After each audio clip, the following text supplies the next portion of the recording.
বাঁশ থেকেও যে ভাই মগ তৈরি করা যায় সেটা আগে জানতাম না। তো এই ভিডিওটা থেকে জানলাম, আপনারাও দেখুন।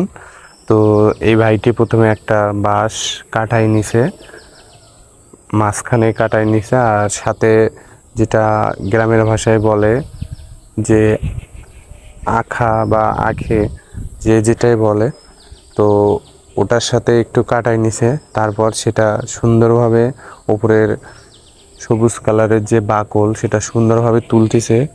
তারপর সেটা সুন্দর একটা শেপ বা ডিজাইন করতেছে। দেখুন, আমরা এতদিন তো ভাই প্লাস্টিক বা স্টিল যে যেটাই ব্যবহার করেন এই রিলেটেড মগ ব্যবহার করছি। তো আজকে দেখুন বাঁশ থেকে যে মগ তৈরি করা যায় সেটা এই ভিডিও থেকে জানতে পারলাম।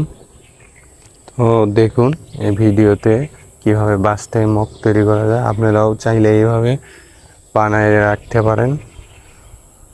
প্লাস এই মগগুলো দিয়ে আপনি আপনার বাচ্চাদের খাওয়াইতে পারবেন, কারণ বাচ্চারা হয় কি প্লাস্টিক বা স্টিলের মগ হলে জোরে ফেলে দিলে সেটা ভেঙে যায় বা নষ্ট হয়, কিন্তু এই বাঁশের মগ সেটা নষ্ট হবে না, সে যত জোরে ফেলে দেখ সেটা ভাঙবে না।